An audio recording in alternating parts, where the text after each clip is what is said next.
Bingelela abazalwane igama lika Jesu. Amen. Amen. Amen. Bazalwane ake sithobise nje amakhanda ngizovula ngomkhuleko la masizoqala isifundo sethu ngesifishane. Tata unothando olumangalisa kakhulu siyakubulela Nkosi ngothando lwakho sibulela nezinto zenzayo nje Nkosi ezimpilweni zethu siyeva nangoNkosi konke okwenzayo. Siyakubulela kakhulu tata unothando. Thank you so much Father. Siyakubulela ngesipho esinguYesu Kristu. Siyakubulela Nkosi ngegazi lachitheka. Siyabulela Nkosi ngokuzidela kwakho. Lokhu Nkosi uthando lufana nolwakho. Zange labona Nkosi into ayenzayo Nkosi iyamangalisa kakhulu. We are really thankful. Ndiyakucela tata that konke osenzela kona engathi Nkosi indaba nje Nkosi yokuhlukana nesono ngangajiyeki. Please Father. Njengoba sifunda Nkosi izifundo Nkosi esizenzayo siyakholwa bazi izifundo zokugqibela Nkosi kulomhlaba. Siyakholwa Nkosi ixesha liphelile ecele Nkosi usincede. Please Heavenly Father. Kungathi Nkosi ixesha livala ixesha. Umoya wakho Nkosi ungasebenzi. Angeke kwenzeke Nkosi ndiyakuthemba Nkosi ndiyazi ba umoya wakho uzosebenza kakhulu ezinhliziyweni zethu mihla ngemihla sifunda. Ele nangoku Nkosi senzele inceba ndiyabeka nabagulayo bangaphathanga kakuhle Nkosi emzimbeni namandla okuphilisa Nkosi siyacela kakhulu nesandla sakho akimizimba Nkosi siluleke siphathe Nkosi lapho kubuhlungu khona. Please Father. Banomlomo wami Nkosi ndingumntwana kakhulu ngaphandle kwakho Nkosi ndingaphazama libhude Nkosi nje kungavakali kwanto. Kodwa Nkosi umoya wakho ingcwele xa ukhona kuzovakala konke. Ndiyakucela kakhulu tata. Please Father. Sicela konke in the name of Jesus Christ. Amen. Amen. Bingelele futhi abazalwane igama lika Jesu. Amen. Amen. You know bazalwane ezisicula ngikhuleka nje. uNkulunkulu uyakufaka inhliziyweni yami bazalwane ukuthi ngempela ngikhulume ngiphinde futhi nginxuse bazalwane ukuthi asizinikeleni kakhulu kuJesu. Asize uJesu. Sihlukane nesono. Wonke ama-shape nama-form waso. uNkulunkulu nomusa omangalisa kakhulu bazalwane. Asike isono uNkulunkulu angasithetheleli mawukuthi siyasivuma sisishiye. Siyamkhumbula uManase bazalwane. iBhayibheli malikhuluma ngoManase lithi ayikho inkosi kaSirayeli yake yakhohlakala njengoManase. Lithi iBhayibheli uManase wathatha izithombe lezi ekuthiwa kumele abantu bayikhonze. Hayi ukuthi wayithatha nje wazibeka kwakhe wayikhonza. Lithi iBhayibheli wazifaka etempileni likaNkulunkulu wayikhonzela khona. Indlela wayemdelele ngayo uNkulunkulu uManase. iBhayibheli lithi uManase wayithatha izingane zakhe anikele ngazo kule ithombe. Siyayizwa leyo nto? Yonke into uNkulunkulu wayengayifuni wayenza uManase. Lithi iBhayibheli uManase wagcwalisa iJerusalem lonke ngegazi labantu abangenacala. uIsaya siyambona umprofeti Isaya kangumunye wokuqala ukubulawa uManase. Lithi kuthi wamsahla phakathi. Libona umuntu ahlukaniswe phakathi umprofeti kaNkulunkulu engahloniphi nokusenzela uNkulunkulu. Akekho bazalwane umuntu oyinkosi kaSirayeli wenza okubi phambi kwamehlo kaNkulunkulu njengoManase. And uNkulunkulu seyithi hayi is fine uyavuma ukuthi bamthumbe bayembulala eBhabhiloni bamthathe baye naye eBhabhiloni uManase kwase bemfakile etilongweni. Sekuthiwa izinsuku zakhe zizophela. Lithi iBhayibheli wakhumbula uNkulunkulu wakhuleka. Wakhuleka uManase. Siyamazi ubaba kaManase uthi ubani? Hezekiya. iBhayibheli liyahlekisa ngoba njengoManase kuthiwa ayikho inkosi ayikhohlekile njengoManase. Lithi iBhayibheli ayikho inkosi ayilunge njengoHezekiya. Siyayizwa leyo nto? Wakhumbula imfundiso zikababa wakhe ukuthi uNkulunkulu unomusa ongakhawuki. Wathi seyile eBhabhiloni wathi uNkulunkulu sengenza izinto eziningi kanje angangithetheli. Wathi kodwa ubaba wayithi uNkulunkulu nomusa. Wakhuleka. And lithi iBhayibheli uNkulunkulu wamuza uManase. Seyibona after izinto eziningi kanje azenzile. lithi wamthethelela wambuyisa naye manje ukuthi mayifika lapho waqala kule ithombe wayibeka kule ndlu eginqa kwanto ethiwa isithombe ethi ayikho lento beyikhonza so washiya isono ngempela futhi kwabonakala nangezenzo zakho ukuthi usishiyile yemanga nje ngumusa kaNkulunkulu sengabovuma abazalwane isitha masithi sewone kakhulu ukuthi ungajika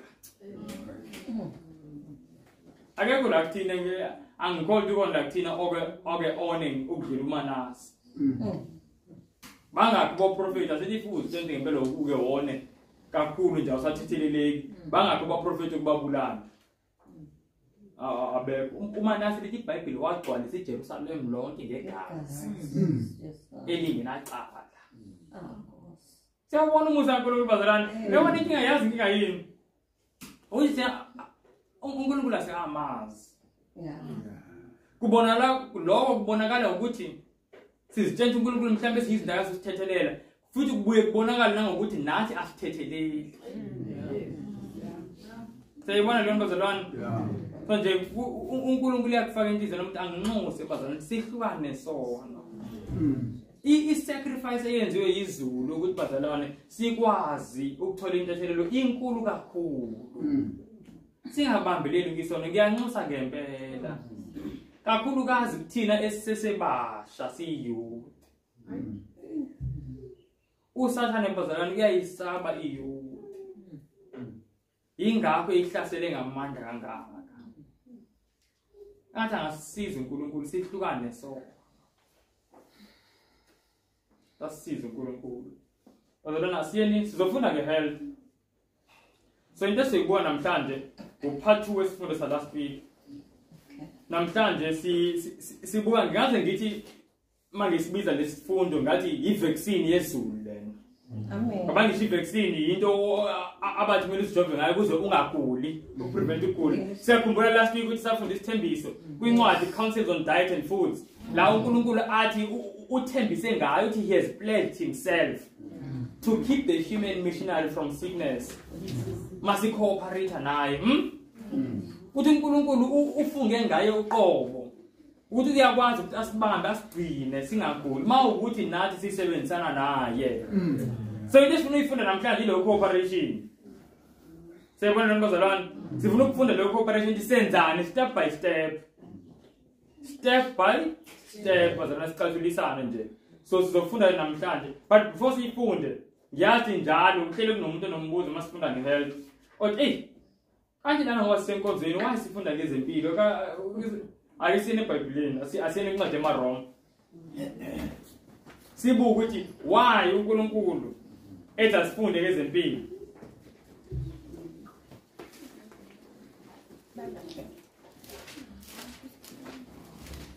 Sengila verses last year bazalwane siliqaphelisise eMaroma 12 verse 1 Yonakala bazalwane emhlabeni and sifike kwindawo la ngeEnglish bathi crossroads la kuhlukana indlela la kumele sikhethe uba ngaba sihamba noNkulunkulu noma sihamba nomhlaba ukukhetha kwethu bazalwane kunama consequences yini ama consequences ngesizulu imphumela ethile eminye imiphumela ngezinto zala emhlabeni ngeyizibe mihle esibuka bazalwane ukuthi uNkulunkulu verse 1 chapter 12 verse 1 cela sifundela ngesizulu ngakho ngiyanincenga bazalwane ukubeka kaNkulunkulu ukuba ninikele imizimba yenu ibe ngumnikelo ophilileyo ongcwele othandekayo kuNkulunkulu kube ukukhonza kwenu kokuqonda ningalingisi lelizwe kodwa niguqulwe isimo ngokwenziwa ibe itshe ingqondo yenu ukuze nibe nokuhlolisisa okuyintando kaNkulunkulu okuhle nokuthandekayo nokupheleleyo. Amen. Glory to God. Siyayizwa le nto bazalwane uNkulunkulu uthi uyasinxusa uyasincenga ukuthini sinikele ngemizimba yethu. So bazalwane ngifisa bonke umuntu ezwe ukuthi ukukholwa kuJesu Kristu is not only ukunikela ngenhliziyo siyakuzwa lokho. Mele sinikele ngani? Nemizimba yethu, nemizimba nayo ithengwe ngegazi. Nina kwayichitha igazi. Ukuze sithengwe, ukuze kube thina siyaphila, kwayichitha igazi. So manje uNkulunkulu asinikele ngemizimba yethu, kube umnikelo onjani bazalwane? Ophilileyo, nonjani futhi yaqhubeka bayazibala lezi ziwu-3. Othandekayo nonjani? Ongcwele. Sayizona so sikube umnikelo ongcwele ophilileyo o-acceptable kuNkulunkulu. So bazalwane njengoba sifunda ngezempilo sizama ukubuka ukuthi imizimba yethu singayinikela kanjani uNkulunkulu bemnikele ngempela ayithandayo uNkulunkulu engcwele ephilileyo hayi engaphilanga. Siyabona lo bazalwane? Amen. And then umpostoli Paul uverse 1 ulinga no verse 2. Uverse 2 uthi singalinganisi lo mhlaba. Siyayizwa? Siyazi ukuthi kune link between lama verse. Into uNkulunkulu azama usibonisa yona ukuthi ezikhathini eziningi into eyenza ukuthi bazalwane imizimba yethu singayiphathi ngendlela right, ngendlela ethandwa uNkulunkulu, yingoba sifuna ukulinganisa umhlaba. Emhlabeni kunendlela ethile ekudliwa ngayo. Emhlabeni kunendlela ethile ekugqokwa ngayo. So manje uNkulunkulu athi mawufuna ukuba healthy ungagqoki kanje, mawufuna ukuba healthy ungadli kanje. Kuba nzima kwabantu abaningi ngoba akafuni umuntu ukuhluka kweni umhlaba. Sayibona le bazalwane? So that's why Paul awuzukwazi ukuthi unikele completely ngomzimba wakho if enhlizweni yakho awukayitsheni ukuthi akumele ngilinganise umhlaba. If umuntu olinganisa umhlaba, you cannot surrender fully umzimba wakho. Sayibona le bazalwane? Yes. And land sasithe ihlangene nani? Ibhle the remote. Sasithe le bazalwane ihlangene nengilosi yesithathu. Ithi lana quotation, Counsels on Diet and Foods, page 69. Ithi to make plain natural law, that means ukucacisa imithetho yezempilo, and to add obedience of it is the work that accompanies the third angel's message. I mean love. So uthi bazalwane ukucacisa umthetho wezempilo nokukhuthaza abantu ukuthi bawulandele umthetho wezempilo ukuthi umsebenzi ohamba nengilosi yesithathu la kuSambulo chapter 14. Sayizona lento bazalwane. And nengilosi yesithathu sithiya ukuthi ikhuluma ngani? Ikhuluma ukuthi kumele singakhonzi isilo. Hayi isilo lesamazulu, asikhulumi ngesilo samazulu ngisho kumboni. Isilo lesi esivezile kwiBhayibheli, the Roman Catholic Church system. Uphapha. Na bazalwane, yazi kunabazalwane bafikayo, sizazongisifunde ezibeqhubeke befike. Babone ukuthi kuyisilo kanjani, isilo kanjani lesi. Ekhulunywa ngaso la kwincwadi yeSambulo chapter 13 ningesaba bazalwane. Kuthiwa mele singatholi uphawu lwesilo, mele sithole uphawu lukaNkulunkulu. Now kunento sishilo last week sifunda ukuthi uNkulunkulu akulona uphawu lwakhe elukwenza owakhe. Siyayizwa lento bazalwane? Angisasifundile kanjalo? uNkulunkulu ulibeka kuwena uphawu lwakhe ngoba wena ungobani? Ungowakhe. Sakhumbula sifunda sisenza nesibonelo seyimbuzi nosezimvu. Imvu ngibeka uphawu lwami ngoba yeyami. Ayiyona eyami ngoba inephawu lami. So into eqalayo, into ezaqala before sithole uphawu lwaNkulunkulu ukuthi sibe ngowakhe. That's why ke manje ivesi lisigqugquzelela ukuthi asinikele imizimba yethu. Because into manje yakhe uNkulunkulu under icontrol yakhe. Kuyazwakala bazalwane? Uyabona manje mangathatha iBhayibheli ngilinikele usisi la. Mase libambile, mase ngiyamupha, mase ngikuyena, mase ngimnikezile njengoba uNkulunkulu asinikele imizimba yethu. Mase ngimnikezile, seki under icontrol yakhe. Alisekho kumina noma ngithi sengithina dumoya, selikuyena under icontrol yakhe. So nathi kuthi makutha asinikele ngemizimba yethu bazalwane, kusho ukuthi icontrol uNkulunkulu, thina sina control. Mawungekho njalo, sikhohlwa ngoPawulu kaNkulunkulu. Hey. Yeah. Bazalwane, we don't understand. Kuthi isikhathi ezeyinhlupho asenukusambule chapter 16.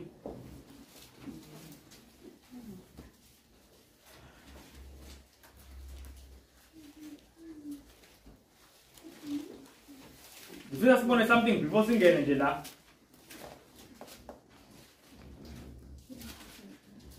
La kuthi Samuel chapter 16 kukhulunywa ngeyinhlupho ezizowona emhlabeni. Kuyobanzima bazalwane. Abantu bazokuphathwa izilonda ezingalapheki. Inhlupho yokuqala leyo kusazoshintsha amanzi abe yigazi. Kuyindawo ngeyindawo. Siyabona lento bazalwane. Kodwa inhlupho ngifisa sibone manje kuSamuel 16 ukuthi le inhlupho lezi zokugcina mase kuvalwe umusa lezi inhlupho ezizoma mase kuvalwe umusa i-target yazo ubani zizohlupha abani. Asibuke iSamuel chapter 16. Le inhlupho bazalwane le inhlupho ezenzeka after iSunday law. Khona la sizoshumayela during Sunday law, isikhathi Sunday law sisazoshumayela kufika isikhathi la umusa uvalwa khona. Ingakho mawufunda kwincwadi yeSamuel chapter 15 kodwa asizoyibuka nsuku esibuke esinye isikhathi. Mawufunda kwincwadi yeSamuel chapter 15 lithi iBhayibheli ngaphambi ukuthi kuwe inhlupho lithi iBhayibheli etempileni eliphezulu ezulwini kasengekho umuntu okwazi ukungena nokwazi ukuphuma. Ngamanye amazwi uJesu akasekho naye ukuthini ukuthethelela izono. Meaning umusa sonjani uvaliwe. There was no intercessor. Sonjani iSamuel chapter 15 uthi the temple was filled with smoke angekho umuntu okwazi ukungena. So sazi kanjalo ukuthi inhlupho zifika mase kuvalwe umusa. Now ziza kubani inhlupho? Asifunde iSamuel chapter 16 verse 2. Khamba verse 1 and 2 just for context. Nasengizwa izwi elikhulu livela ethempelini lithi kuzo izinto sezisikhombisa. Hambani nithululele emhlabeni izitshe ezisikhombisa zolaka lukaNkulunkulu.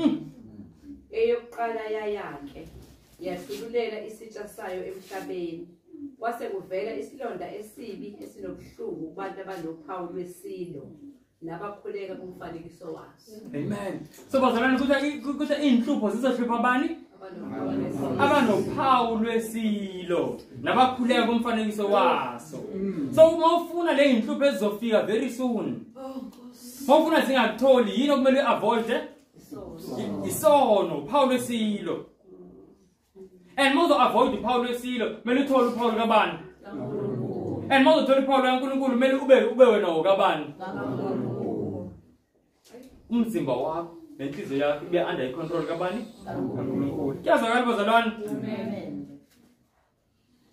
Asikaze siyibone into esazokwenzeka. And masifuna ukuphepha kuyona. Ngikhumbula uNkulunkulu echaza lento yale inhlupho. Ethi ingilosi wazithuma ukuthi azibhubhise wonke umuntu kodwa kwathiwa izingilosi ningasondeli kodwa kumuntu onophawu lukaNkulunkulu. Ayifuna bazalwane uphawu kaNkulunkulu. Then asinikeleni imizimba yethu ngokuphelele kuNkulunkulu. Now before sifunde ngehealth ngifisa sibuke ukuthi bazalwane ngenze ukuthi uyilandele imessage yehealth. Kodwa ube ungeyena umntwana kaNkulunkulu. Do you know that? Yeah. Ake sibuke lezo zithu. Mele unikele the heart must be surrendered. The nomzimba now. Bese sibuke iverse elilodwa lesibonisayo ukuthi umntwana kaNkulunkulu unjani. Yini umntwana kaNkulunkulu? Yini okumele yenze ukuthi ube umntwana kaNkulunkulu? Siyafisa ukubona bazalwane. If asibona abantu kaNkulunkulu, uNkulunkulu alonisela. If ngingabeka uphawu lwami kwizimvu zikaBaba Maseko, ngiyisela ngisho. So uNkulunkulu ngeke abeke uphawu lwakhe kwabantu bakaSathane. Now ake sibuke njini umntwana kaNkulunkulu simbona kanjani? Asene kuMateyu chapter 5. Oh bazalwane akhona amandla egazini for yonke lento igazi nje.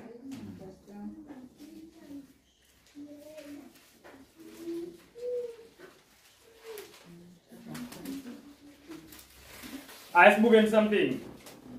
Hey bazalwane uMateyu chapter 5 soqala ukufunda ku verse 44.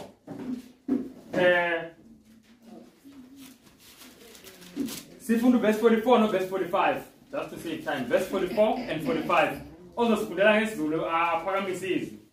Kepha mina ngithi kini, thandani izitha zenu, nibabusise abaniqalekisayo, nibaphathe kahle abanizondayo, nibakhulekele abanizingelayo, ukuba nibe ngabantwana bakayihlo osezulwini, ngokuba yena uphumisa ilanga lakhe phezu kwababi nabahle, anise imvula phezu kwabalungileyo nabangalungile. Amen. Now ngicela ngifuna ukubonisa landela. According to lema verse ayi2. According to lento ekhulunywa uJesu, umuntu uba umntwana kaNkulunkulu mayenzeni? Athande abangizondayo. Akhulekele abangizondayo. Uthi abamsebenzisayo, uthi nabakuzingelayo uthi persecute you. Bakhulekele.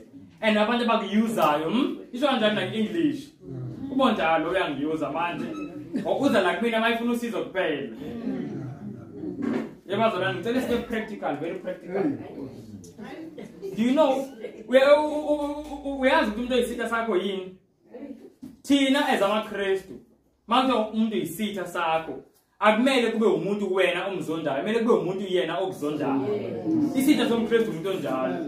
UmKristu akanayo umuntu amzondayo. UmKristu ugcwele uthando liyachitheka. Seyibona leyo nto?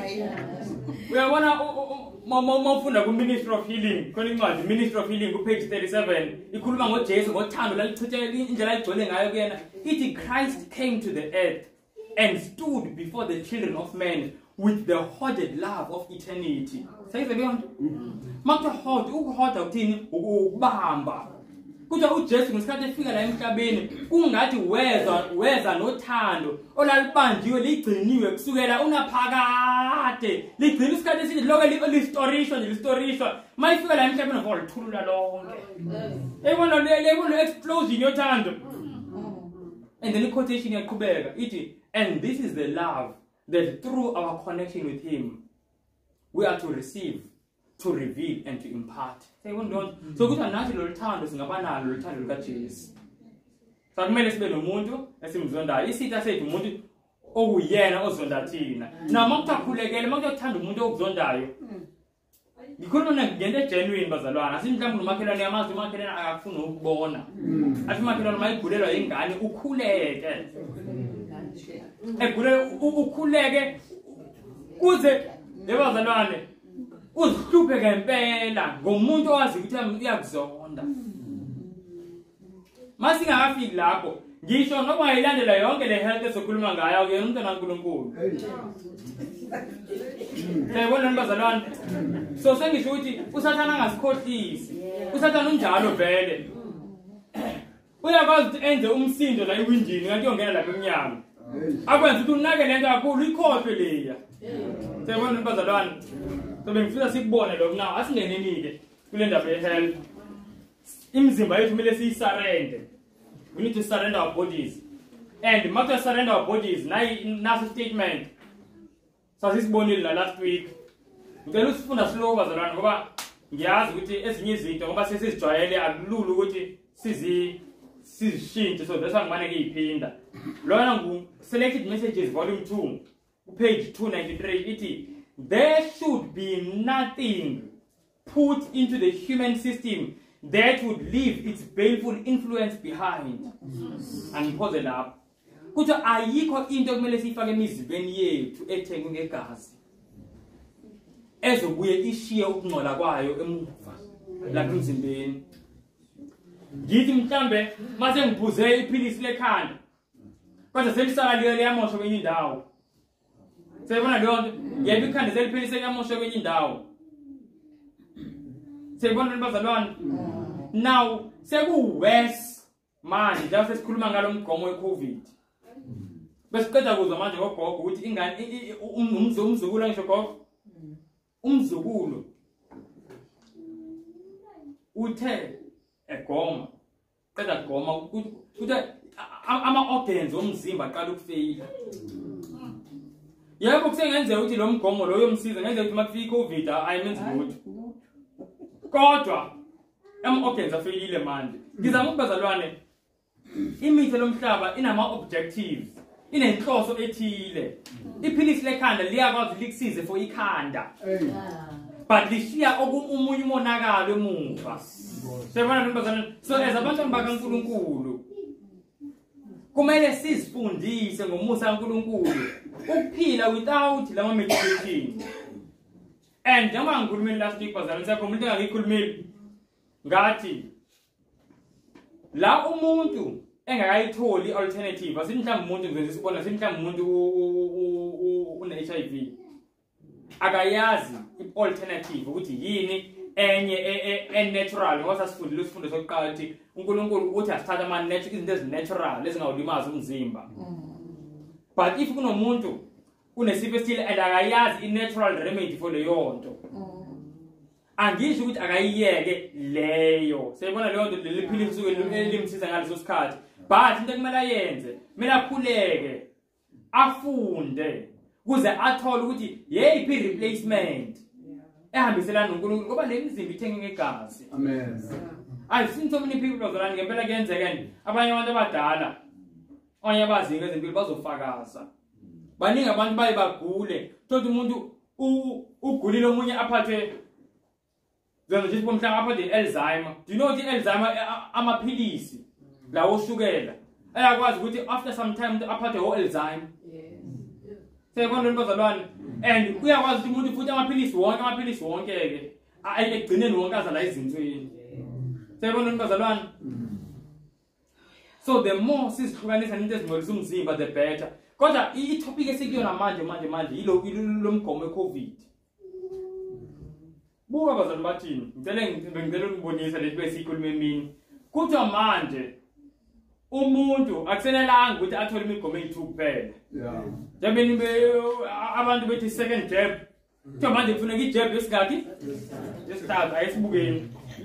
Ngibona this week. And you know bazalwane, in one of the studies esibesike sasenza mhlawumbe ukuthi i-video sasingenayo isikhathi la yokuyilalela, but one of the videos engayidlala ngabona ukuthi ayizwakali ngenxa ye-volume iyasho ukuthi into ezokwenzeka is that abantu manje njengoba sebeqala ukuthatha imigomo bazoba dependent kuyona, uzolokhu ethatha umgomo after umgomo. Abafayo bafa, abagulayo bagule. Yakhumbula unomunye nganibonisa last week seyiparalyze umgomo kodwa still usakhuthaza abantu abathatha umgomo. Kuyathusa nje ngempela. Ithi lana ku business tag ithi i-date 17 August. So yinto nje manje this past week. Ithi if you have taken a Pfizer COVID-19 vaccine, here's what you should know about a third booster shot. Talking a third booster eyesithathu. Yeah. And then now the pharmaceutical companies Pfizer and BioNTech have submitted data to the US Food and Drug Administration to support the evaluation for a third dose of the COVID-19 vaccine. Thanks for that. Pfizer no BioNTech utakoni data research awayenzi yazi nabangithusa la. Bangakho abantu esibaziba abane-third dose. I'm sure mhlawumbe asazi no yet. Le data lena bayithathe kuphi le data abantu bayisubmithile? Idata ivele kuphi? If bambara nje abantu bathatha kodwa abantu vele abangakhuleki abangaxhumananga nezulu bakholwa yonke into abayizwayo if isuka nje ku-Pfizer no BioNTech. Hayi bathi bazana nedata, yeyiphi data? Kuze basubmithe la idata information eshoyo ukuthi umuntu uphila kangcono mayithathe ijab manje yesithathu.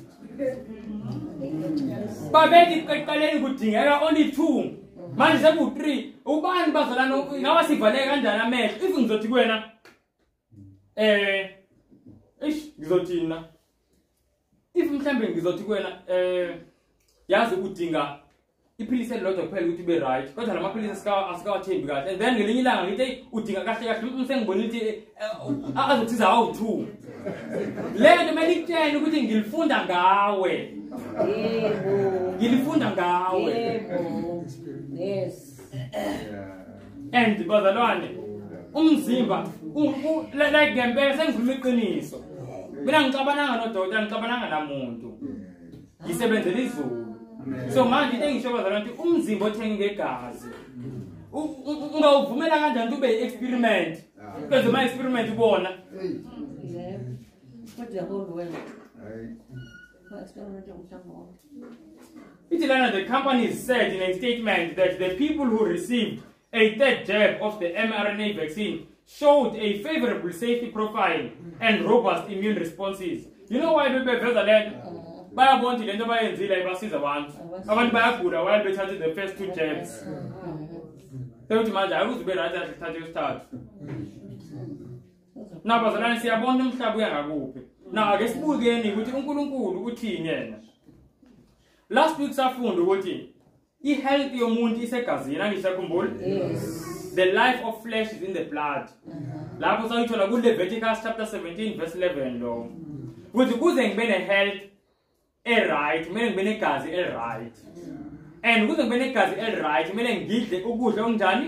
Okright. Sebona bazalwane, ngoba igazi umsoco uthatha kuphi? Ekudleni. Do you see the bazalwane? And ngathi ne-immunity yethu isegazini, ama-white blood cells ehlele kukhulunywa ngawo.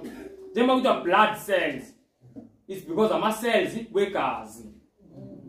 Na ngifuna ukufunda bazalwane, sofunda nje only about 2 things nge-health manje namhlanje. Last week safunda okuningi, umuntu mhlambe ofuna obengekho last week ofuna ukufunda information last week, akhona ama-video. Yeah. In fact, ngize ngayibhala ngabona lapha ku YouTube ukuthi part 1 so ngiyabona ukuthi kuna 2 parts. Then part 2 lona womgomo wezulu. Ukuthi sivikela kanjani ngokwezulu. Ngoba uNkulunkulu uthembisile.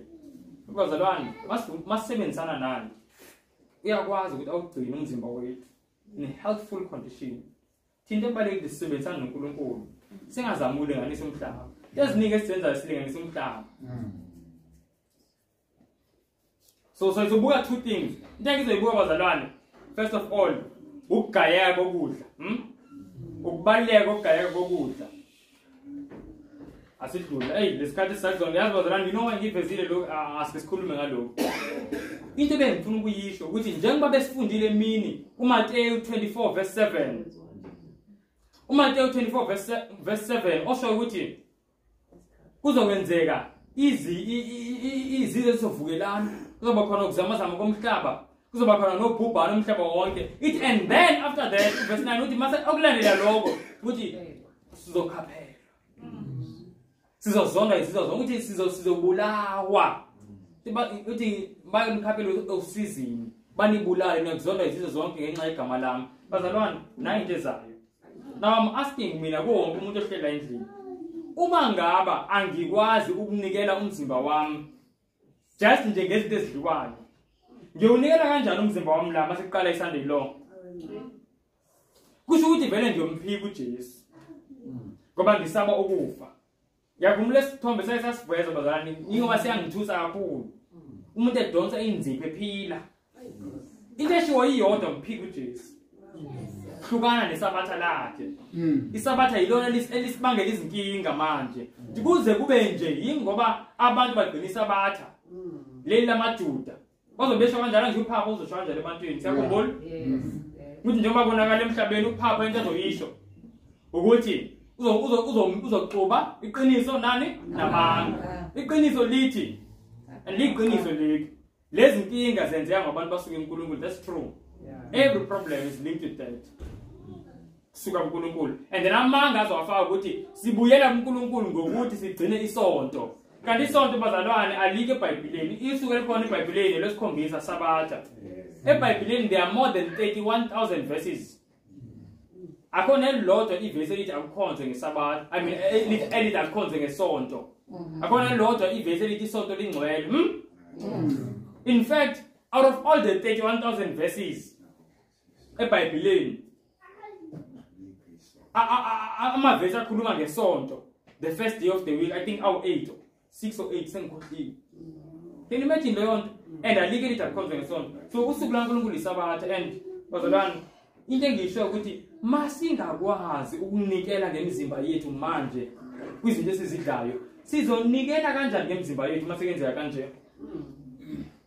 Or this is the ultimate sacrifice. Buka la omunye bambambile bamthela amanzi la emlomeni agcwala isifuba ade afe kuthiwa lena yi-waterboarding. Na yindlela abathothalisha ukubulala ngayo abantu bazalwane. Ake siyeni kwi-healthy yes. Manje into engifisa siyicabange leyo, if angizinikeli manje then angikhohlwa ukuzinikela ngesikhathi esisayo. That's why impilo yethu sonke kumele ngaba iki-altar bazalwane inikelwe usuku whether umlomo wami, whether isisu sami, konke kwi-altar. Now ngifisa abazalwane sizofunda nge-health, sizofunda ngokugayeka kokudla then nangesifuba. Ukuze umuntu bazalwane, ngicela ningizwe lokho, angifuna ukukhuluma nje ngendlela ezwakalayo. Ukuze umuntu abe ne-health echichimayo, one of the most important things, enye yezinto ezibaluleke kakhulu ukuthi isisu sisebenze kahle. Kuyazwakala lokho bazalwane? Nasi isisu, nali ithumbe elikhulu ngisho yabona, nali ithumbe elincane. Umuntu mayidla ukudla kuyangena la kwisisu, kuzophuma la ngale duodenum, kuzongena kwithumbu amathumbu amancane. Saqhubeka ukugayeka kokudla. Na bazalwane, mase kusuka la kungena la kule ndawo ekuthiwa yi-colon, and then la kwi-colon sike sekuyophuma la sekuyokukhipha. Siyabona lona bazalwane, umzimba sowuthathile umsoco. Manje ngicela ucabange, ngicela sonke bazalwane sicabange. Cabanga isimo esikanje. La kwi-colon yakho kukhona ukudla kwayizolo. La kungenela suku, la kungenela suku. Ukudla kwabantu abaphekayo. Sengibuza nje abantu abaphekayo. Mawukuthi ukubeke endaweni evalekile futhi indawo eshisayo kwenzakalani? Kuyabola, okay. Ungakudla ukudla kubolile. Ngobani? Uzogula. But do you know ukuthi mase kuhleli isikhathi eside lana kwenzani? Nakhona kuyabola futhi. Now bengeke kube inkinga if bekuthiwa kuyabola nje kuhlale kanjalo. But manje inkinga enkulu ukuthi into ela colon igazi liyeza lizomunca. Ekhumbula last week sasikhulume ngokuthi isisu somuntu sinama layers. Khona leyo yokuqala kuthiwa i-mucosa, eyosibini submucosa, eyosithathu kuthiwa i-muscular layer, eyokugcina le kuthiwa i-serous. So la kulo yesibili ila kukhona amapayipi wegazi athatha into ela isiswini. So into elana bazalwane end up egazini. So mawunenda sithi kuphela nje insuku ezo-3 ungayi nje endlini encane. Kugcwele ukubola esiswini. And njengoba kugcwele ukubola esiswini negazi alisekho good. And impilo ikephi? Isegazini. Sayizwa lento bazalwane? Now bazalwane, ngifisa ke manje ngifisa ukuthi sibuke ukuthi yini unobangela wokuthi isisu singanyakazi kahle. Ngokomthetho bekumele ngaba every day umuntu ngomthetho kumele every day uyaya endlini encane. At least kabili futhi ka2 kumele ngabuya ka2. Yes. Sesizayizwa lento bazalwane? Yes. Now sizothola usizo yabanje sizofunda. uNkulunkulu bazalwane sasitheni ngani last week sasithe uNkulunkulu zothini yini to condemn. Akasilahli uyasifundisa. God does not condemn, he educates. Uyasithanda. Yabona bazalwane, sonke sidlana ngifisa sathi ayikho indawo esiyothola uthando oludlula uthando kaNkulunkulu. Unjasikaboni. Yabona makhuluma uNkulunkulu kumele sithale sibuke silalele ngoba kukhuluma umuntu onothando osithandayo. Akho dokotela futhi akho mfundisi akho mshumayeli ongathanda umuntu njengoba uNkulunkulu emthanda. So manje sizofunda ukuthi yini eyenza ukuthi ungagayeki kahle ukudla. Ngihamba fast. Into yokuqala naye bazalwane. Overeating. Ukudla kakhulu. Ukuthi mawuhleli etafuleni awuna full stop. Asimeni bazalwane. Asimeni sifunde. Ithi what influence does overeating have upon the stomach? It becomes debilitated. Or it becomes debilitated. The digestive organs are weakened. And disease with all its chain of evil is brought on as the result. Asibambela apha. Kuzo bazalwane. I-overeating yenza ukuthi isisu sibe weak. Kutha lezi zinto lamalungu wesisu ekumele ngaba agaya umzimba. Amina bengela ngaba agaya ukudla. Akasagayi kahle ngenxa yani yokudla kakhulu. No full stop. Lo ngithathe kuphi? Counsels on Diet and Foods, page 101. Now, omunye uzothi asini Proverbs very fast. Ngithathe sini Proverbs. Ngifuna nale ilandela siyibona. Ngoba omunye uzothi hayi ngidla izinto is right. So noma ngingadla kangakanani. Akisini Proverbs 25. Izaga yebo.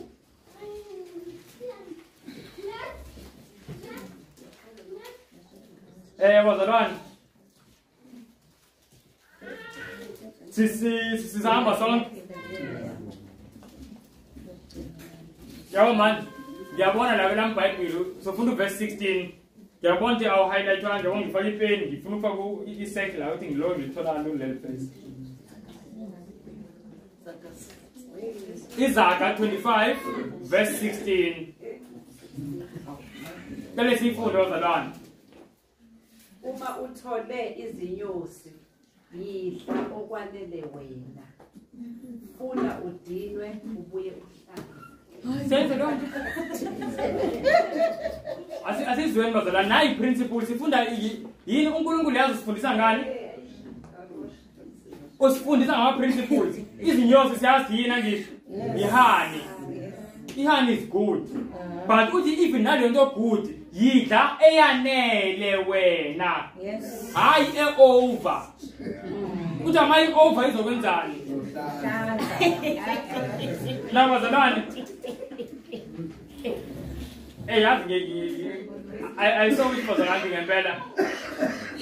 Njengasihleka singayikhohlwa nje ngoba lento ibalekile bazalwane. Very important. Singathi siyifunda.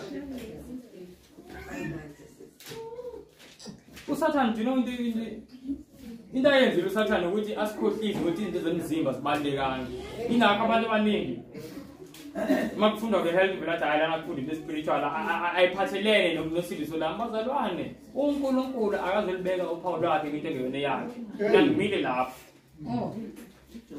Now nayi quotation esho ukuthi yabona uphethe healthy kodwa udla kakhulu. Yeah. Into no be healthy akumele udle kakhulu just because it's healthy. It is sin to be intemperate in the quantity of food eaten, even if the quality is unobjectionable. Kuja kuyisono ungazithibi kwi amount yokudla okudlayo.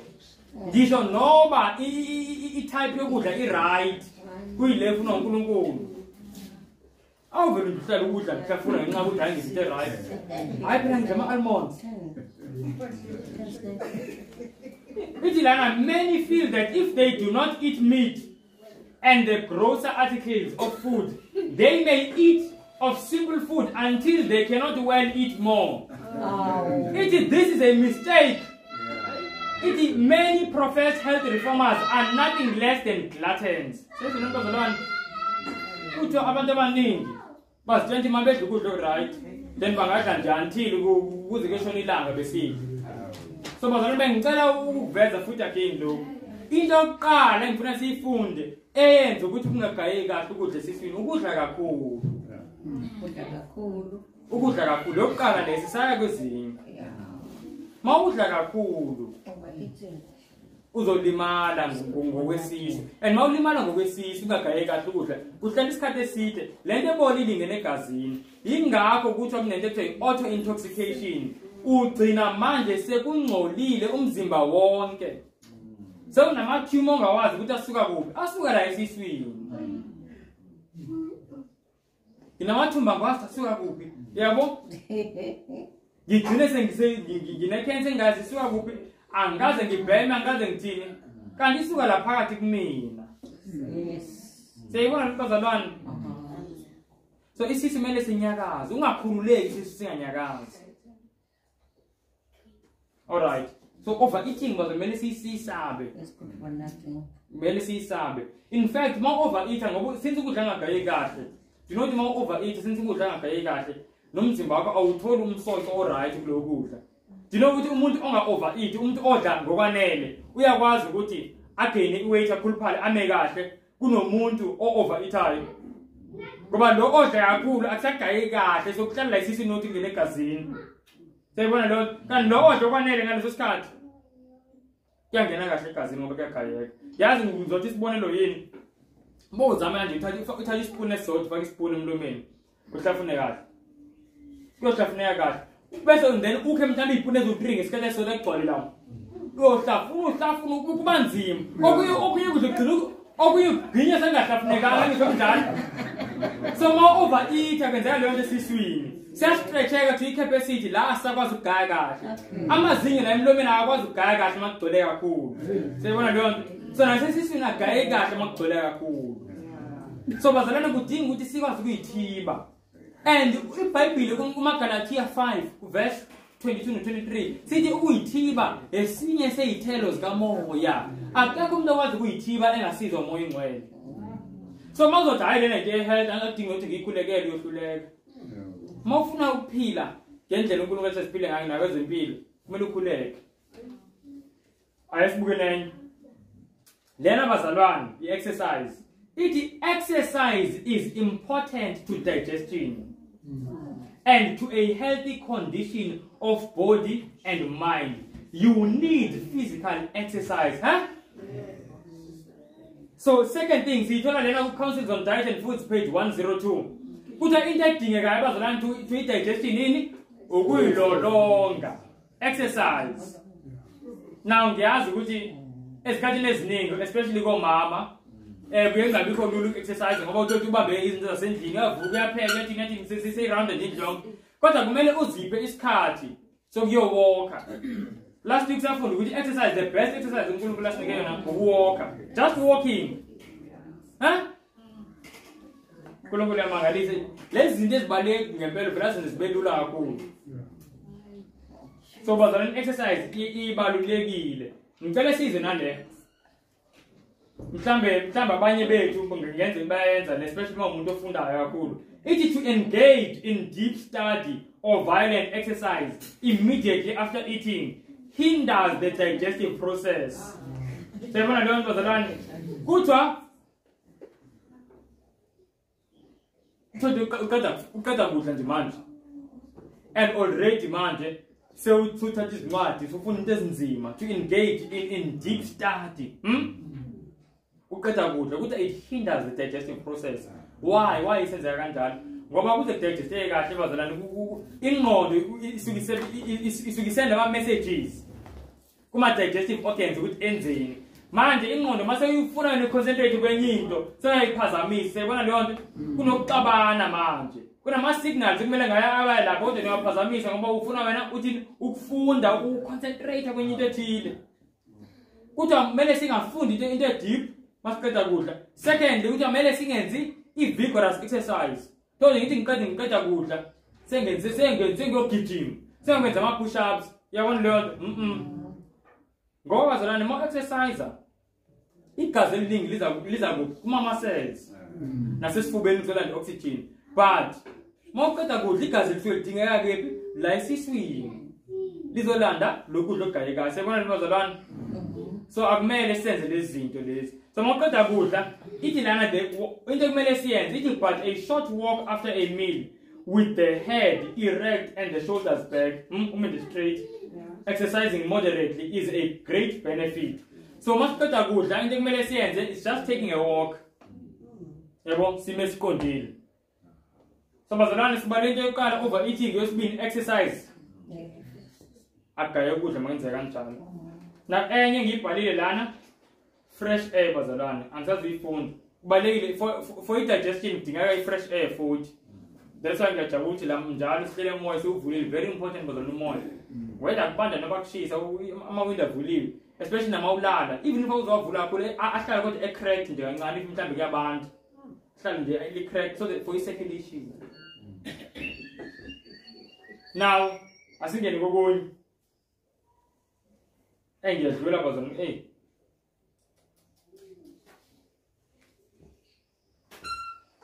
angazi mhlambe ngiyafisa ukuthi ngiyithinte nale. Do you know bazalwane angizifundi quotation but do you know ukuthi enye into elimaza abantu bengicela sizweni le. Kukhona into udade white akhuluma ngayo athi angathi yi-stooping ngoba yi-stooling. Into ukuthi mawuhleli wenza isibonelo. Mangihleli ngihlale kanje. Njalo nje ngijwayele ukuhlala kanje. Leyo nto bazalwane isayibona yenzeni. Into engiphefumula ngayo phela yini? I-diaphragm. I-diaphragm ile nto la esiza ukuthi kulo expand ephinde kuthi. So mase ngihleli kanje ngiyayivala. And uthi as leyo nto iba yi-habit. Amaphaphu wakho agcina sengenako, angenawo amandla, angenayo i-ability yokuvuleka kakhulu aphinda avaleke so awusakwazi ukuphefumula kahle. Sayibona leyo nto? Ngine manje umuntu nje ongathi apha unenkinga yokuphefumula kanti i-habit awuyenza. So simple avoid indaba yokuhlala kanje. Always sit upright. Ngiyajabula nje umama nogogo bahleli kahle. Abadala wonke umuntu uthi angibona umuntu ohleli kahle. Amen, ngiyajabula.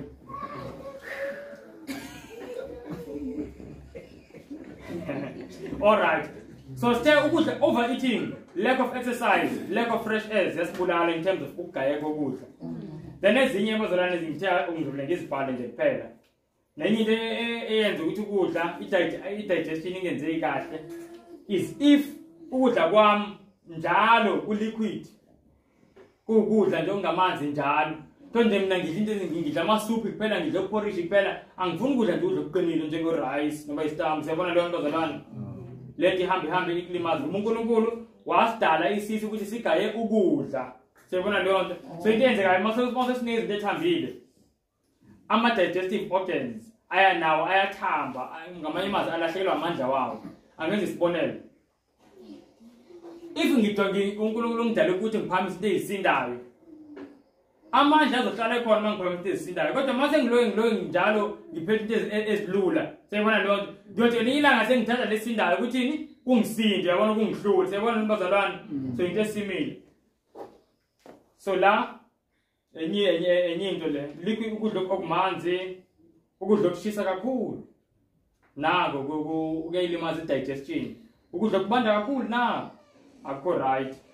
So kumele ukudla nje kube warm. Siyabona lo nto bazalwane. Eating too fast. Do you know why eating too fast goes? Bazalwane asekho manje kulesikhathi la uthothi siphakela sonke kwibhawule eyodwa. Angifuni ukuthi ngisuthe nami ngifuna yabona. Asidle kahle. Ngoba bazalwane ukugayeka kokudla kuqala emlomeni. Digestion begins in the mouth, emazinyweni. So kumele usihlafunise kahle ukugwinye sekungathi nje ngempela nje yabona nje sekumeshiwe. Ukugwinya sekumeshiwe. And leyo nje izinto eziningi. Mawuloku uhlafuna kahle kaningi kuyatriggerisheke engqondweni ukuthi areleaseke ini ama-digestive juice.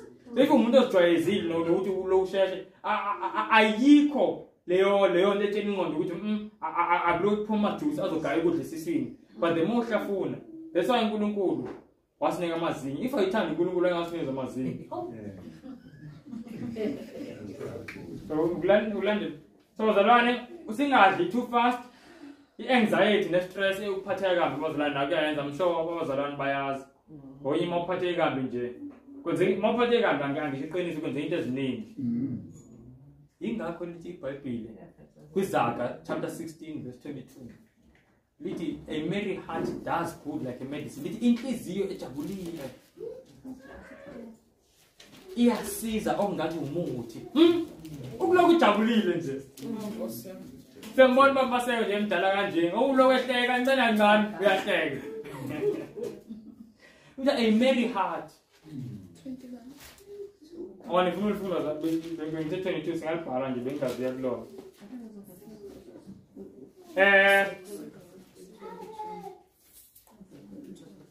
Naye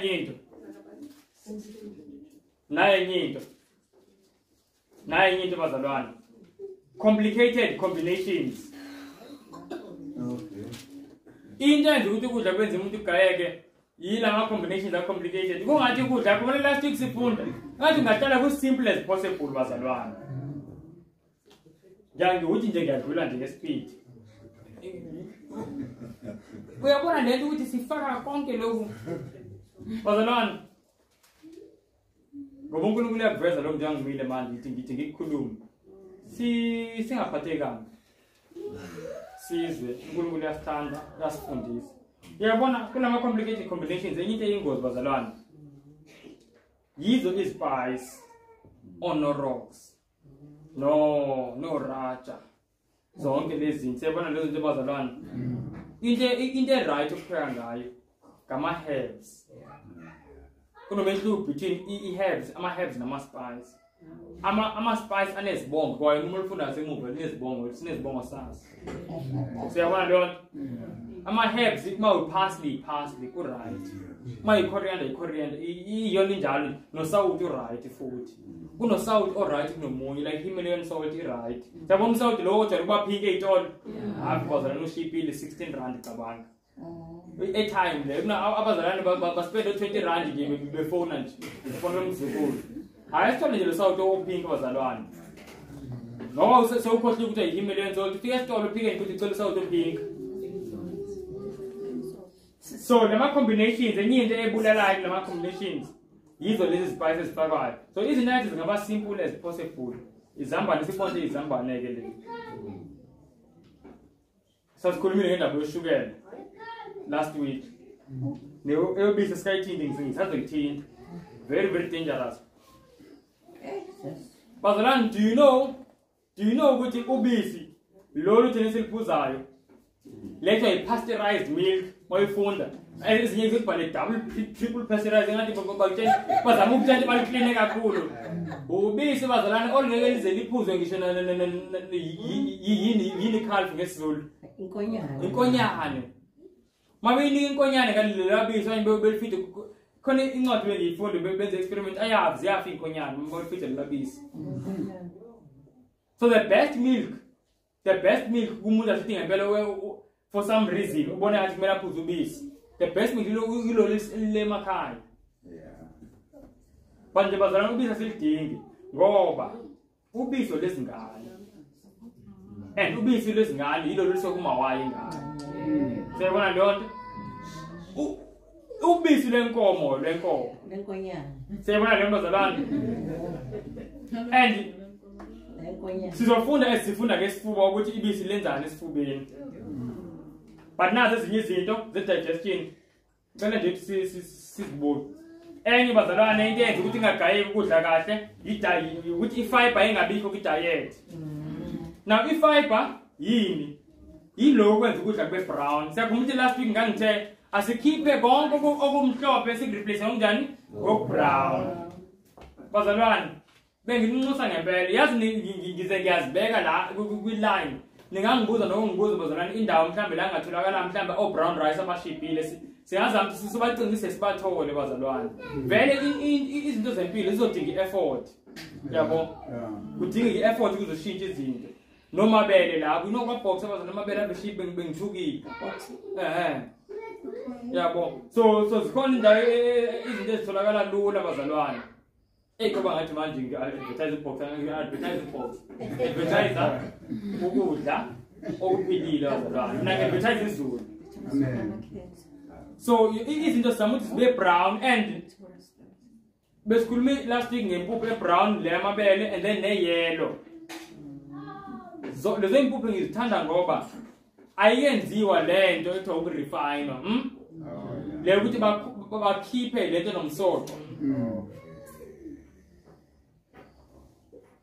and wangazalana ngizokhuluma ngesinto just la diet bazalana yazi ukukhuluma iqiniso nami nje besikhuluma ekhaya izolo khona bengiyibukile esinkweni cause ku health uyafunda ukufunda yabona wazi sibuyele kulesikhathi sakudala sasesibhakela isinko singaba right khuluma iqiniso ngoba mawusibhakela awufaki into eziningi awufaki ama acidity regulator awufaki obanibani zonke lezi zinto flavoring banibani uyabo ufaka nje into ezenza ukuthi sibe sweet and since sasikhulumile ngobungozi boshukela bazalana last week sakhuluma nje ngobungozi boshukela ishukela iyayiwisa immune system bese yazi leyo nto do you know ukuthi mawuphuze i-coke do you know if asithi kuphuze i-coke indlela enoshukela ngayo izinto bazalana ifa ngophuza ikani le-coke manje for the next approximately 4 hours immune system yakho ingawa go almost 60%, meaning mawuhlangane nomuntu one-covid uqeda kuphuza i-coke amathuba ukuthi ithole bazalwane sewakhuphulile nje ngindlela emangalisayo seyibona lento bazalwane so do you see ukuthi uNkulunkulu bezama ukusiza thina la in fact une-video ngayifaka mhlambe hayi ngizokwazi uyifaka la uveza udokotela akayena ngisho umsabatha wayeresearchile ngoshukela uyi-biochemist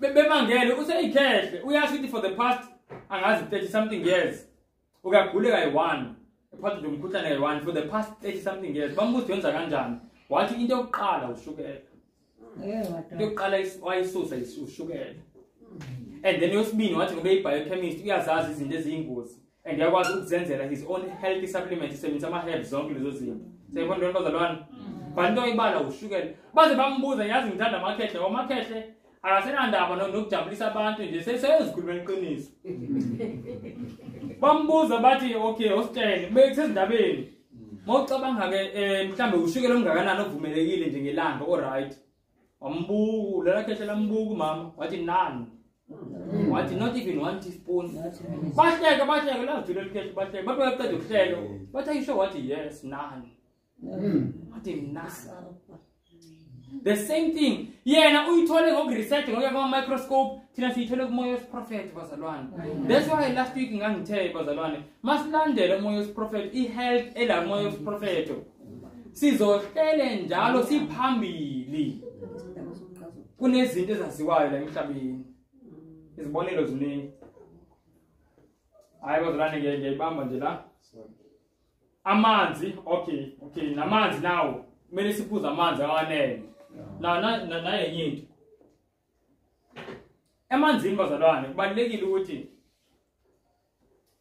singaphuzi sisidla at the same time sayizwa leyo nto kungani kungoba mangiceda kudla kunama-digestive juice ala esiswini sayibona leyo nto so mangiphuza amanzi ngiyawadilutha ngiyawaxuba so mangiwadilutha aba weak angenza isibonelo siyakhumbula ijuice kudala mhlawumbe ngizothi i-oros angenza i-example i-oros ngesixhosa sathi khona into ekuthiwa imongimali nje ithandwa kakhulu kuthiwa yonke imali ngoba ufike uthele nje encane yayo istrongo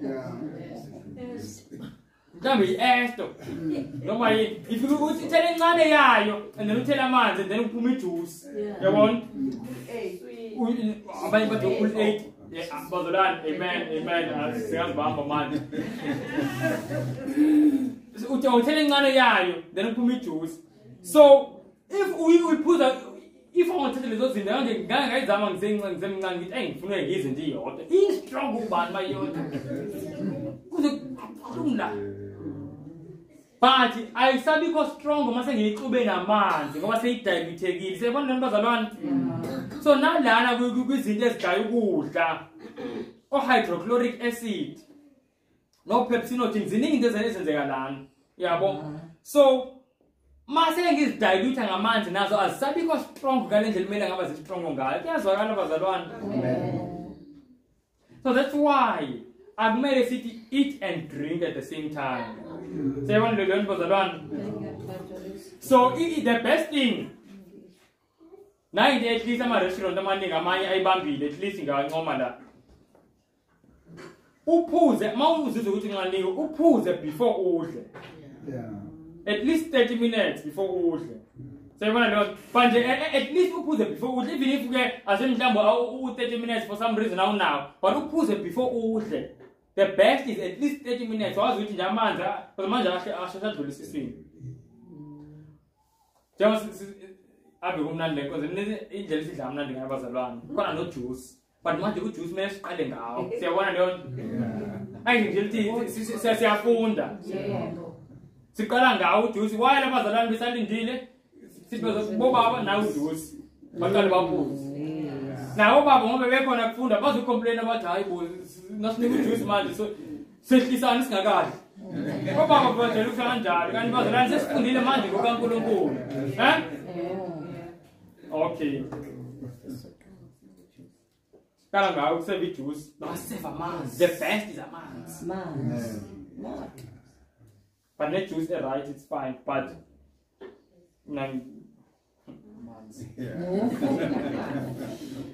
now when you was eating between meals. Now when you was today going to present of me, it's fine. Ukungadli kaningi. Ake kudlule isikhathi esingango 5 hours between ama meals wakho. Yazakala bazalwane? Yes. Lokhu kusiza ngento eziningi.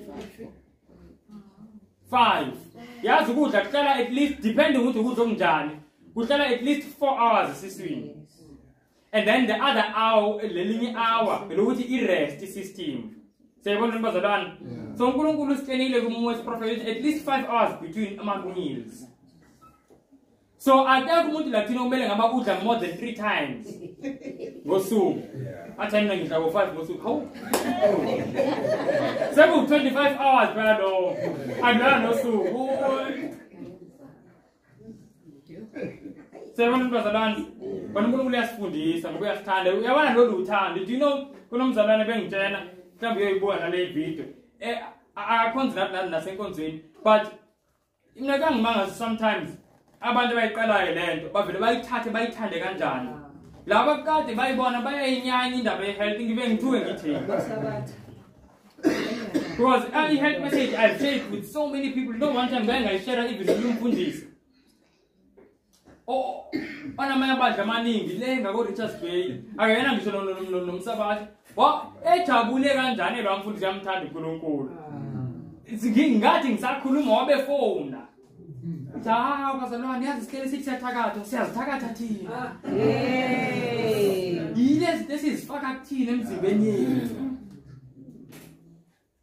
bese sithi siyathakatha ushaye indebelelo yomkhuleko omude ukuthi umuntu uthakathile kanti uyithakathe yena ibalekile bazalwane lento so i-temperance ibalekile so there must be space between meals but leyo nto ngicela bazalwane ukuthi masizoyenza sidle ukudla imile balance sayibona leyo nto and lokudla okubrown lokho ongekho mhlophe kumnandi ngoba kune-fiber so kuhlala isikhathi eside esiswini ngoba kune-fiber ilokudla okusiza abantu abanoshukela okuthiwa ku-low GI sayibona bazalwane and mawujwayeza ukudla njalo kuloke kune-acid njalo esiswini and do you know ukuthi leyo nto can lead to ama-ulcer stomach ulcer ngoba kunama-acid lama-acid lama-acid la ashisa kakhulu the only reason why thina engasishisi is because kukhona lelekho i-mucosa i-mucosa le it's a lining sayibona lento bazalwane strong and makhona le acid lena ayikushisi but mawuloke ikhona i-acid njalo over acidity igcina acid seyidla kancane i-mucosa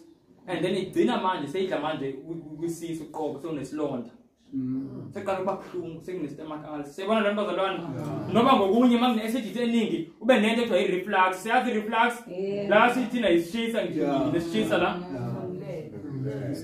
silungulela sekunyuke acid manje le layer ela isiswini eprotecta isisu ayikho la esophagus la kumphimbo wokudla ayikho thick, ayikho as thick as leya. So once acid ingene la ungayisi.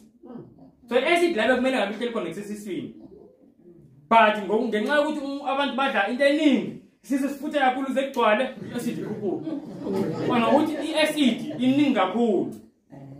Yabona bazalwane. So nje so sizakala into eziningi ukulandela into kaNkulunkulu. Yazi into kaNkulunkulu ikusiza kwezinye izinto ongazazi nokuzazi. Into engizoyisho. Mawugula, even if awugula, uzinike isikhathi. Ngoba sengishilo ukuthi uze umuntu abe nempilo, kumele kube kuthini? Kube clean la esiswini. One of the things esizayo mhlawumbe ukuthi uclean esiswini. And then ke manje uqhubeke nokudla ukudla okuright. Asimhlawumbe manje akho clean kahle. One of the things engakusiza ukuthatha. Sewazi wona ngisho umthetho yawazi ukuthatha. Mawuthatha yazi kwenzekani? Ufaka amanzi la, uzokufaka la and then akhuphuka athi. Agcwale likwati and then ngiyathini ayavuthulula. Kube depend ukuthi yini othathe ngayo. Avuthulule lento elaphakathi. Kuphume ngokunye izinto ongazi ukuphumani. Kuphume nje ngathi amatshe ngesinye isikhathi uqinisile manje kuphume nje ngathi amatshe. Thothi yabona nje bazalwane kumele nje ngempela sizijwayeze indaba yokuthatha. Sizoba nayo healthy kakhulu. Now singaphili ngako uthi wena uthatha every morning. Ezinye izinto bazalwane ngoba nasenze into efisha, ezinye izinto masifuna ukwazi more singaxoxisana singamane sikhuluma ukuthi ngidlule. But ngithanda nje ikhulume nayo yokuthatha nayo iyasiza kakhulu. Now asesidile nesifuba, you know why ngizodila nesifuba? And the other thing, abanye abantu badalwe vele abanayo leya age yokuya toilet, unokuphiswa nje. Abanayo.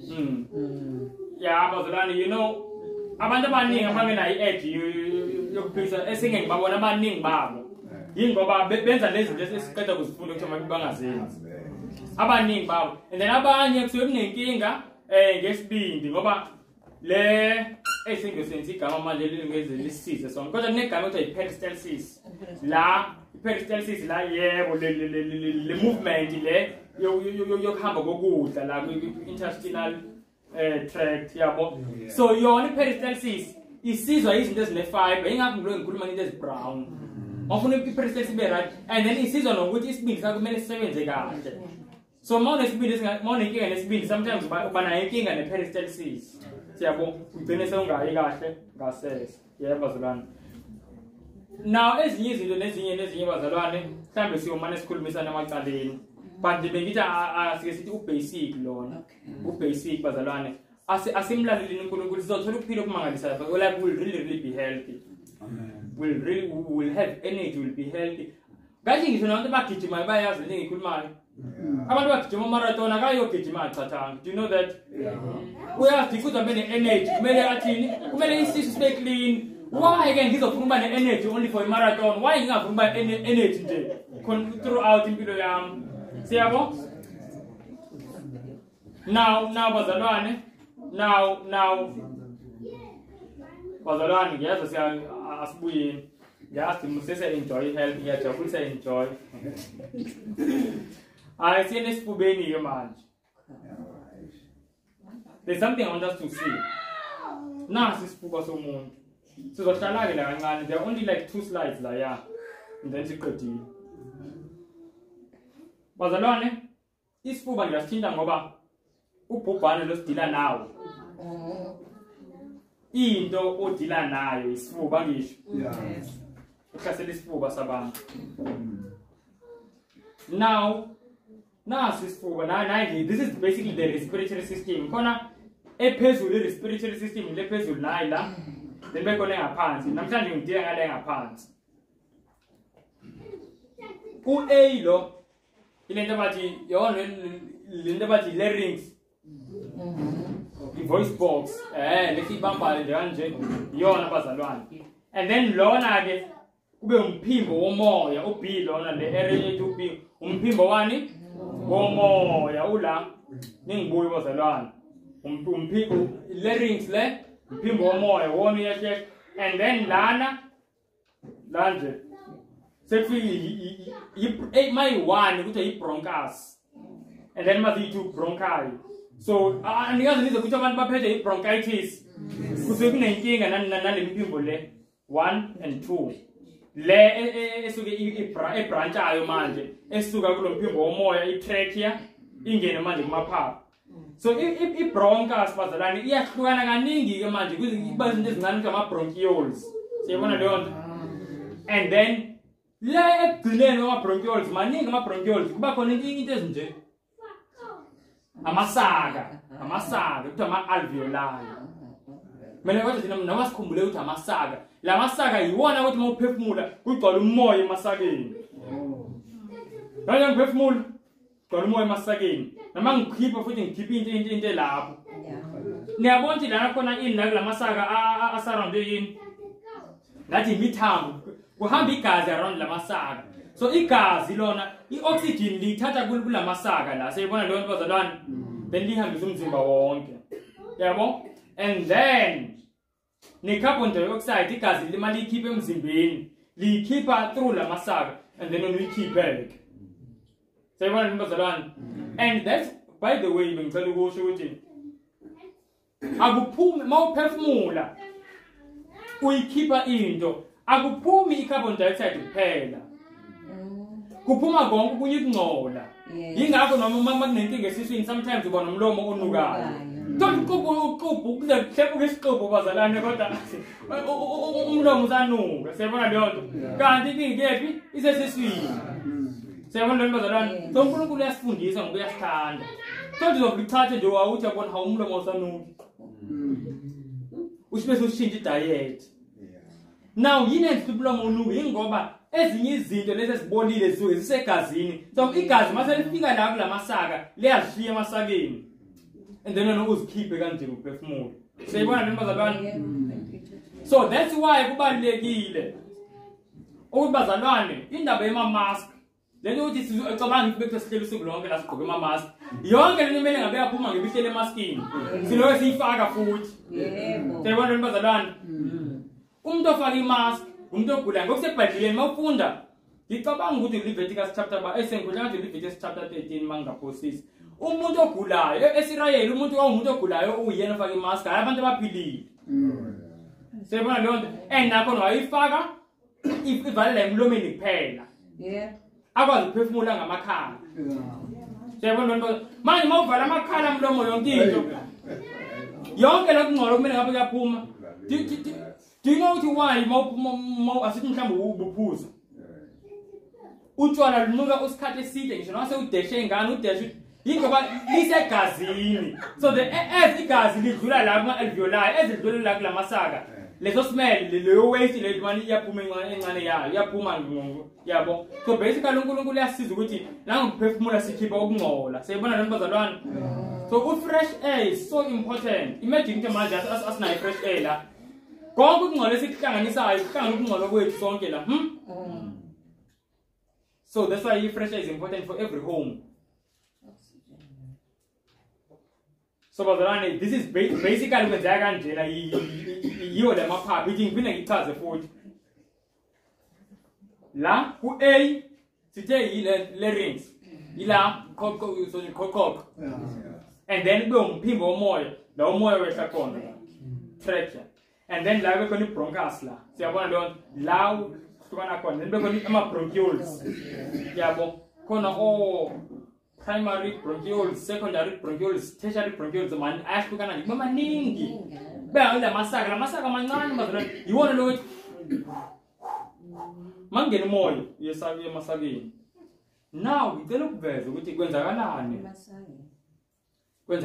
umuntu mawukuthi mhlawumbe unenyumonia la masaga njengoba la masaga kumele ahlale empty ukuze la masaga akwazi ukuthi kungene ini umoya. Siyabona leyo nto? Asithi isandla sami siyisandla siyabona kumele ngaba kungena umoya angithi ukuze umoya ungene egazini. Manje mase ukuthi nginenyumonia into ejwayele ukwenzeka ukuthi kuyadumba into yokuqala yadumba iline yaso seyiyehla ispace salo and then number 2 kuba khona ifluid ekhona amanzi akhona la. Manje njengoba kunamanzi asekho ispace sani somoya bazalwane ave nihlani kanje siyabonga uNkulunkulu osikuhlanile. So amanzi avala ispace somoya, and then kuya kumane kubanzima ukuphefumula, kuya kumane kubanzima ukuphefumula. Siyabona bazalwane, and lawo manzi ahlangene nezinto eziningi, nemucus ikhona namafinyila kulowo manzi. Yabo, so kuba into kanje uthi ngiveze. Elibona isake right empty, elibona isake nenyumoni lidumbile into yokuqala la nje kwakubuka, and then linamanzi. Kunespace esincane sikamoya. Siyabona leyo nto, sokumele amanzi aphume, so zikhona into esingazenza zokukhipha amanzi. But inhloso yethu thina isonto ukuthi size sifike kule simo sokukhipha amanzi ukuthi angabikho wasekuqaleni lamanzi. Ingakho into esiyifundayo la thina le health message is about prevention more than a cure. Ne cure na singayifunda masekenzele ukuthi umuntu alimali. Sibona lo bazalwane. But uNkulunkulu isithembiso sakhe bekuthi ufuna ukusigcina singaguli. Prevention. So ngingenza kanjani ukuthi bazalwane lezi zinto lezi zingabi nalo ithuba lo ngiphatha. Okay ngizobala 2. Lena yenyumoni, lena ye-asthma. Siyabona ku-asthma? Lana bazalwane. Yabona le ndaba ngithi bronchus. Le efihlukane kanje. Ku-asthma kusuke kuyiyona bazalwane senje. Idumbile ukuthi it's inflamed. Inflammation. Uyabona manje normal njani kunespace sokudlula umoya wonke. Mase kune-asthma ispace esincane so uzwe ngathi yavaleka. Siyabona leyo nto? Uzwe ngathi yavaleka ngathi yo akuphefumuleki. Now bazalwane, there are a couple of things that can cause le nto le. And nale. And nendlela zokuyi-prevent. Zoyi-2, into eyenzeka kuzo zoyi-2 oqala i-inflammation, ukudumba. So i-inflammation, ukudumba kwamalungu omzimba, uyakwazi ukuthi ukuprevent ukuthi kwi-diet yakho kuloke kube khona izinto ezilwa nokudumba ne-inflammation. Kuthiwa izinto ama-anti-inflammatories. Yabona into ezi-anti-inflammatory manje ngibeka kanjalo. Nami kuze sizwe kahle. Into ezilwa nokudumba. Into ezinjenganani mhlawumbe. Ake ngibale u-anyanisi. U-anyanisi yabona u-anyanisi lo phepula. Kodwa nje manje ukudla nje kancane kancane usalad, ufake i-green salad yakho. Unento ekuthiwa yini leyo nto ingathi i-quercetin. Khona nama-supplements ayajwayele ukunikezwa lawa ama-supplements abantu abane-asthma ukuthi ku-reduce the inflammation. Kanti leya nto ikhona ngisho nasekudleni nako-kale. Kuma-veg nje bazalwane, yabantu zonke lezi zithola kuma-veg. Nakuma-fruit, amanye ama-fruit aphephula anayo futhi the same thing. So ziningi into ezilwa ne-inflammation. Ama-fruit especially ama-grapes la adark la aphephula siyabona. And then kube khona futhi nama-herbs alwa ne-inflammation. Anjenge-turmeric. Thola wafaka nema-herbs, turmeric ekudleni. Very very good. Noma futhi ungayifaka ngisho nasemanzini nje woma uyiphuze. Thola uyiphuza every morning.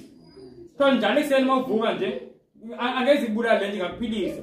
Thola ekuseni mawuvuka uma nifaka half a teaspoon turmeric, half a teaspoon cayenne pepper, ufake nohana omncane so that it tastes ngathi right. Uthi manzi awoma awu half uphuze. Kube into yakho yokuqala nje ekuseni. Okay. Yabo? That can make a huge difference. Siyabona bazalwane. So izinto ezilwa nokudumba lezi. Izinto ezilwa nokudumba. Yeah, and then nenye into eyenzekalayo futhi both kwi-pneumonia nakwi-asthma. Into enye into eyinkinga kakhulu ukugcwala kwamafinyila kule ndawo. I-mucus. Indawo uthola umuntu uzoloku ekhohlela. Amafinyila abangwa yini? Mawukuthi kungene into engcolile la. Umzimba awufuni lento ifike la emaphashini. So umzimba ukhipha i-mucus lana so that uyibambe leyo nto. And then mase uyibambile wena uzoyikhohlela uyikhiphe. Siyayibona leyo nto? Noma mhlambe ugcina seyigwinyile, mayigwinyile ayisengeke kwenze lutho ngoba iya esiswini ayisayi emaphapini. Siyabona izoshiza i-acid ayinankinga. Now abanye abantu ngenxa yokudla kune-mucus eningi kakhulu. I-mucus lebe kumele ngabe yasiza igcina seyimosha. Igcina sekuvaleka la nala. And nalana futhi. akusaphefumuleki kahle kalula. Seyibona bazalwane. Now yini eyenza imika seningi kakhulu ukudla. Yonke into ekuthiwa i-dairy product. Siyazona bazalwane ungathi uNkulunkulu angasiza ngosisize please father. Into ezimnandi. Ngathi uNkulunkulu angasiza bazalwane. Lezi zinto ngoba ziningi and sesizijwayele kakhulu. So dinga usizo elivele ezulwini sishiye but nje ngempela mawufuna ukusizakala ngeasthma nangenyumona zonke lezi zinto uye ukulokhohlela njalo hlukana nama dairy products. And number 2 mawune asthma uhlukana nesinkwa sasesitolo. Uzama ukuzibhakela nakhona futhi ngiyazibeka on the line. Umuntu ofuna uflower ohealth angangithila ngimtshela ukuthi angawuthola kanjani kephi ngemali noko right. Sifunda ukuzibhakela mina ngakhule ekhaya emakhaya sisibhakela athi mase ngemadolobheni saye ukubhaka sathenga izinto ezinezibongo eziningi. Kanti ekhaya even though babenza isinko ngoflower ongekho right and futhi befaka ushukela but those are the only 2 things. Manje uletha sesitolo kuwese uflower urongo ushukela urongo uyivinika kukhona nama acidity regulator ngithe mangiyibuka izolo ngathi no. Ingozi. So bazalwane uNkulunkulu ebefisa ukuthi ngempela ukudla kwethu sikudla kube ikona kusiqinisayo. Sizincishile nje thina into emnandi. Sizincishile nje kakhulu. Kuba abantu ngempela imiqondo and one of the greatest things benefits in the health is not ungaguli. It's ukuvuleka komqondo, the clarity of mind. I-memory improve. The penetration yengqondo improve nayo. Do you know ukuthi kuma veg kunezinto bazalwane like ocholini uyabona mawudla broccoli kanje broccoli inento ekuthiwa i-choline. I-choline bazalwane la engqondweni iyasiza kakhulu for i-memory nokuhlakanipha to retain information. Uthi mayibambile ikhiphe nje kubinjalo ngoba i-choline idingwa ingqondo to make into ekuthiwa i-acetylcholine. I-acetylcholine into esiza ingqondo ukuthi ikwazi ukuretrieve izinto ezistorishile. Siyabona leyo nto. So zonke lezi zinto bazalwane zikulokudla uNkulunkulu athi asikudle. And bazalwane ayikho into ebaluleke for umKristu njengengqondo. Usathane sonke usihlaselela engqondweni. Phela sicabanga ngayo. So bazalwane ngathi uNkulunkulu angasiza. Angasiza bazalwane ngempela. Bazalwane ngikhohle ukubala ngithethe ne cheese bazalwane koderi yabo ngiyafaka no cheese. Ne yogurt. Zonke lezi they are not good bazalwane for especially not for lesikhathi sikusona. Yazi mawufuna ku concept on diet and food uyasho uthi kuzofika isikhathi la kuyomele sihlukane nawo wonke ama animal products. Ngikhola mina isona leso sikhathi manje. Ngikholwa kanjani? Yabo. So bazalwane uNkulunkulu angasiza asiqinise nasikhumbule bazalwane mawukuthi lento esiyikhulumile akuyona indlela oyenza ngayo le ekhaya ungaphatheki kambi ujabule ukuthi inkosi ngibonga uthando olungaka. Uthi angazisa into. Dilo nje abantu baya kumakhosi bayakhokha for lezi zinto. Yes. Umuntu akhokhe. But uNkulunkulu thina eSirayeli usinikeze lezi zinto mahala. So bazalwane kuyamangalisa nje uNkulunkulu siyamcela sisize bazalwane. And the motivation njalo the one biggest motivation bazalwane nayi uJesu ethenga isiphambano. Kunomuntu owazi ubuhlungu obumangalisayo ethenga lemizimba. Umuntu owazi ubuhlungu obumangalisayo ethenga lemizimba. Thina sithi sesiyithengele lemizimba kobuhlungu obunje. Sivele siyenze noba yini siyifake noba yini siyifake mawutha job ya job mawutha uyiphuza mawutha idla awubuze noba yini. Seyibona bazalwane na kwaba sebejobvile bebengazi it's fine. Asikhuleke uNkulunkulu asisize. And then while ujobile go on God's plan. Thatha i-vaccine umgomo wezulu. La uNkulunkulu athembisile sekhumbula iverse esilifunda last week ku Exodus 15 ku verse 26 Lathi uNkulunkulu manje ngabanye angilalela ukungilalela angiyivuma nesodwa isifo samakhiphuthe singene kunina. Uthi ngoba nguJehova oniphilisayo. Ha! Kana izinto kanjalo. uNkulunkulu namandla yazi uNkulunkulu futhi into azikhulumayo uNkulunkulu uzithembile ngempela. Asimthemba zalwana sikhumbule ukuthi kuthengiwe ngegazi umzimba yethu. Sizobhala ngomkhuleko I don't know then ngizonikezela bazalwana asisivaleni ngomkhuleko. Kunombuzo yedwa. Bengithi eminye imibuzo mhlambe sesithatha sesivalile. Kodwa ke angabuza umntana. Ukuthi ke maybe more than 5 years. Kade ngisebenzisa yami ekhaya. Kodwa lethi sezile ukuthi ayilungile.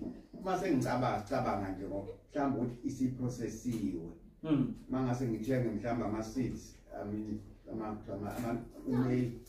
inhlamvu mhlawumbe ngisigayela mina isoya mhlawumbe ngaba right Bazalwane isoya milk lolubisi engalungile olubisi lenkomo animal milk isoya milk olwe plant no almond milk nalo kanjalo ku right but it's best mawuzenzele senzele lento bazalwane it's best mawuthini mawuzenzele it's best mawuzenzele but ikhona engiyazi ezitolo right engafakwanga ngisho noshukela ngoba maningi babafaka noshukela sebona lento bazalwane but ubest ulo ozenzele wena.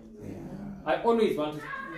So when there was a health, you do your best and you leave the rest to uNkulunkulu. If mhlamba sithi awukwazi ukuthola into eziorganic angeke isibonele. Yabo. Don't stress yourself. Kodwa thola ama-veg wena. Ungazistress organic noma inorganic. Sebona leyo nto. Thola ama-veg, udla ama-veg. Cela uNkulunkulu akusize ku-best wakho. Sitheni emini konke uNkulunkulu ujabuliswa yini? Ubest. Momnika konke when you give your all. That's all God wants to see. You are trying your all. Lesikhulekeni bazalwane. Asisize uJesu. Bawona amandla boyingcwele. Siyakuthanda Nkosi ngoba uyasithanda kakhulu. Usithande wena singakuthandi. Sikuzonda Nkosi senza inhlobo ngenhlobo zesono. Besingazi babo usibekele izinto ezingaka. Nkosi ndiyakubulela nyani tata ngenqeba. Ndiyakubulela Nkosi ngepatience yakhe indlela patient nathi. Hayi Nkosi sometimes siyatshintsha izinto silandele indlela yakho siphinde sibuyele emva futhi. Sometimes asizama lokuzama ngenxa Nkosi yokuhlala kolimi lwethu. Kuninzi nje Nkosi. Ndiyacela namhlanje uncedo. Bakhona Nkosi abanye baqalayo ukuziva ezinye izinto. Siyabeka kakhulu Nkosi uMamshozi kakhulukazi abazukulwane bakhe Nkosi nabo esibefunda ezinyaniso Nkosi ezimangalisa angaka. Ubapha amandla Nkosi okuqonda. Uyatsho Nkosi elizwini lakho ukuthi le mihle ekugqibela Nkosi. Abanye abantu izinto esizifunde thina for iminyaka bona kuzofuneka bazifunde nemoment. So siyacela Nkosi nje umoya wakho oyingcwele who is the best teacher. Benguye Nkosi osifundisayo sonke. Please tata ngicela amandla ukuthi sonke Nkosi sike sithathe Nkosi lo mgomo wesuku. Uthembisile Nkosi wathi wafunga ngawe lithi izwi lakho you pledged yourself. Ndiyacela tata nyani Nkosi wenza inceba kuwo wonke umuntu apha endlini ozamayo even nakancinci Nkosi nje ngendlela akwazi ukuzama ngayo. Ukumamela Nkosi intando yakho. Please Father the attempts may you please attend them with much success. Babone Nkosi results ukuze bakhuthazeke abantwana bakho.